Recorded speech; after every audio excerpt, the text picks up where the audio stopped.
Well, welcome back to the channel, everyone.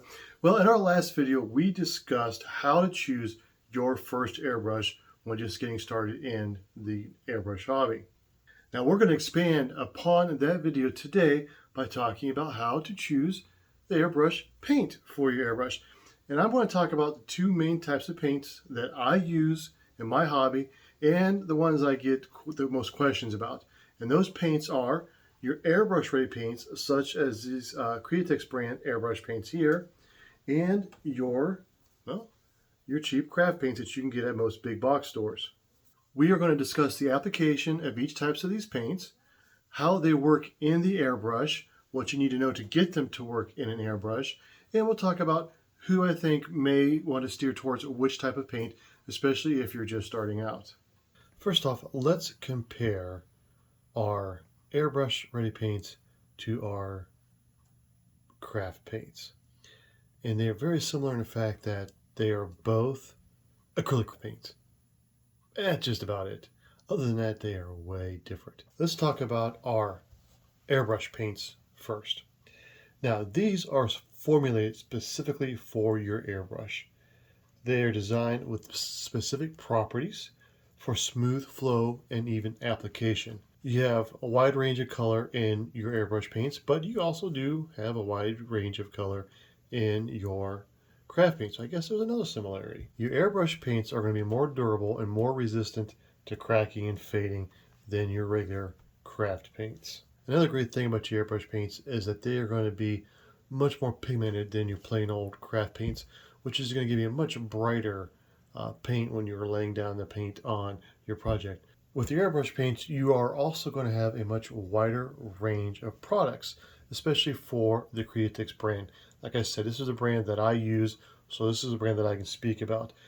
You're going to have just your regular, plain old, these are your primary color paints.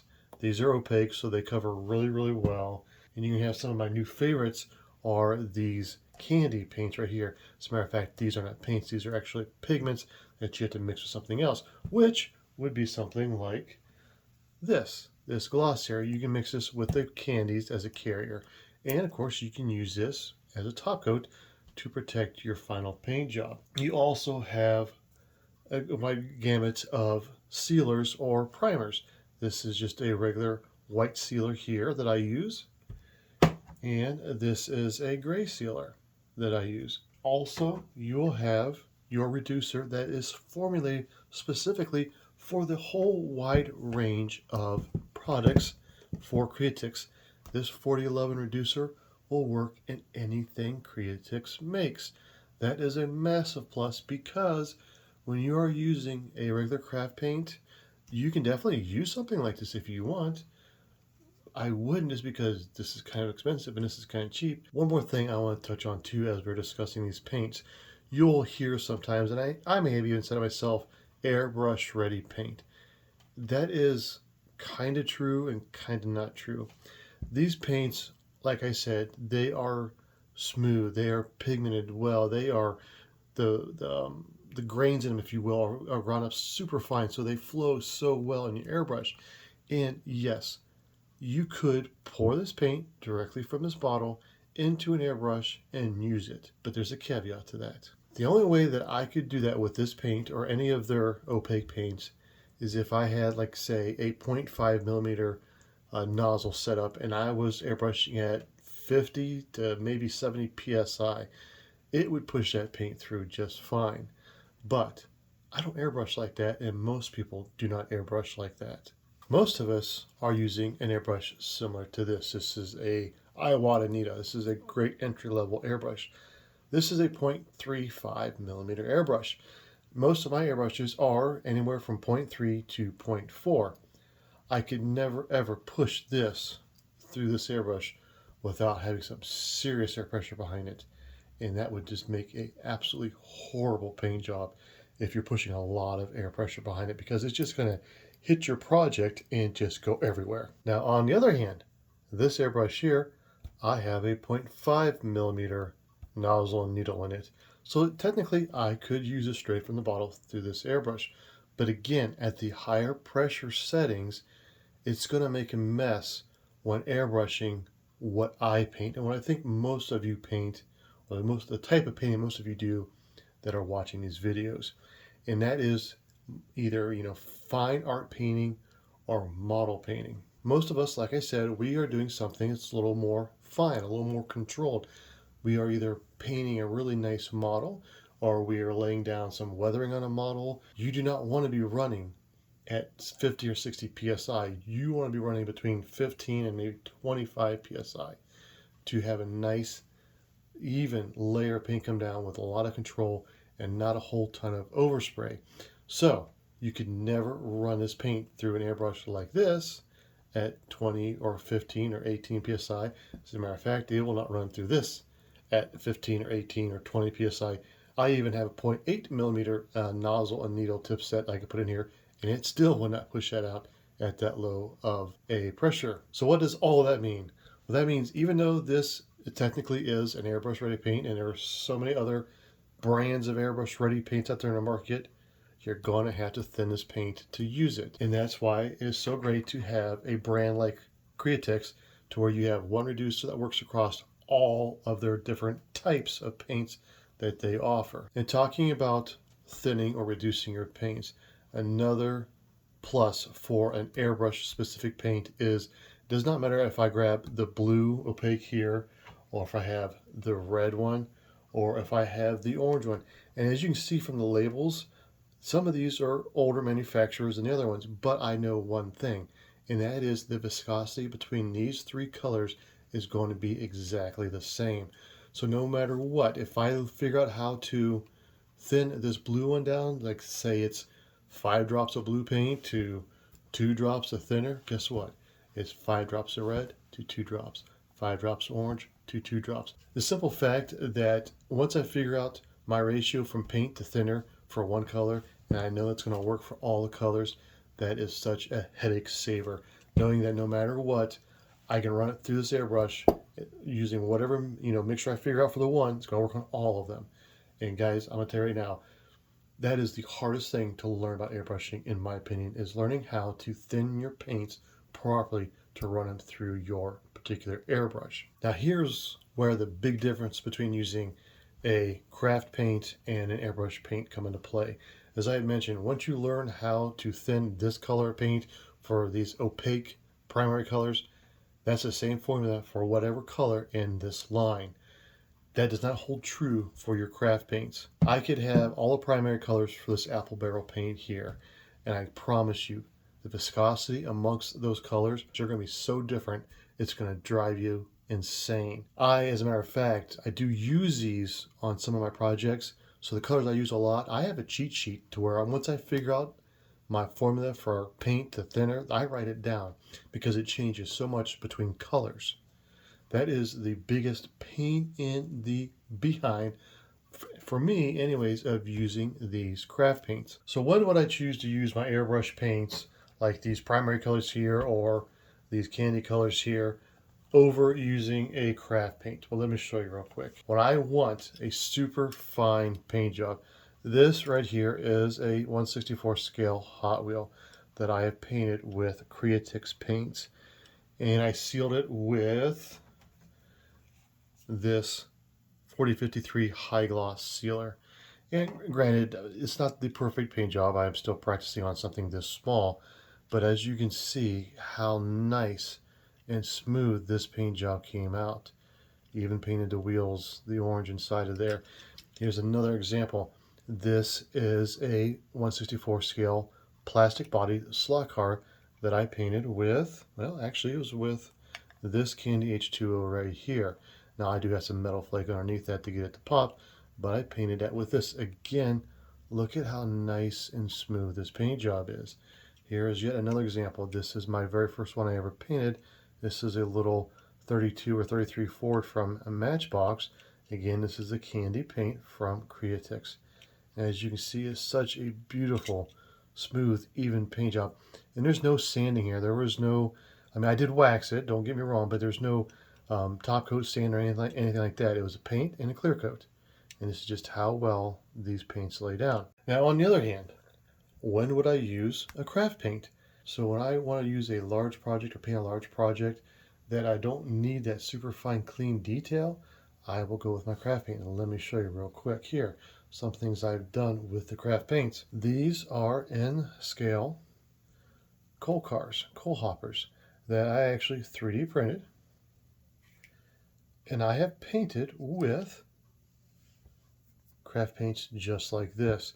I've done all the painting, the base painting, the weathering, everything I've done through my airbrush and some sponging, not all airbrush, with these craft paints. And yes, these here, since I handle them, these have been clear coated with just a rattle can matte clear coat, because like I said, the craft paints are not as durable as your airbrush paints. I still top coat all my paints, so anything I'm going to handle, they get top coated with either a matte or a gloss, just to help protect the paint from being touched, from being scratched, from UV, all that good stuff. So here are some of the items that I have painted with these craft paints.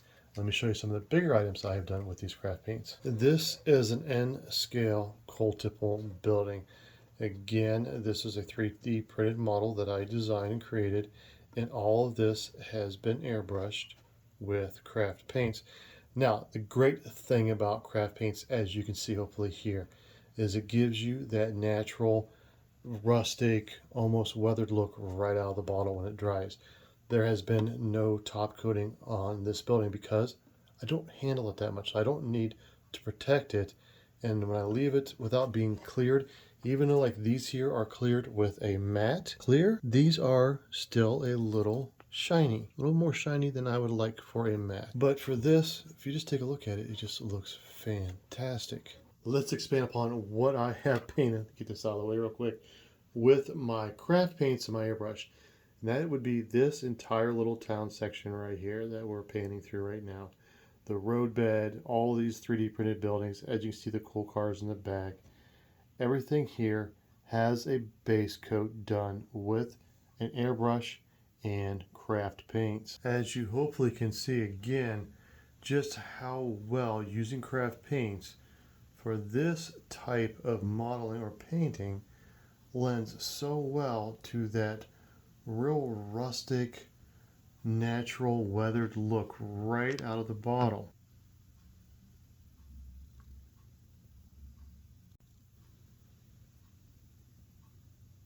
Now that we've talked about the two different types of paints, your airbrush specific paints such as the Createx brand airbrush paints here, and your generic craft paints, here is my opinion. Here is my suggestion to you if you are a first-time airbrush artist. Let's cut right to the chase. If you're just starting out as an airbrush artist, I strongly suggest that you use an airbrush specific brand of paint such as Createx. But once you start using this paint and once you get used to it, I'm going to strongly suggest that you start buying up some craft paints too, depending on your hobby, of course. If you're painting just model cars, just stick with a really good airbrush specific paint and you don't really need to go into this. But like for me, I do model railroading as well. I paint terrain. As you saw, I paint model buildings. This is a way to go because it is so much cheaper and it works great for that type of project. Not to say you can't use this for it, because you most definitely can.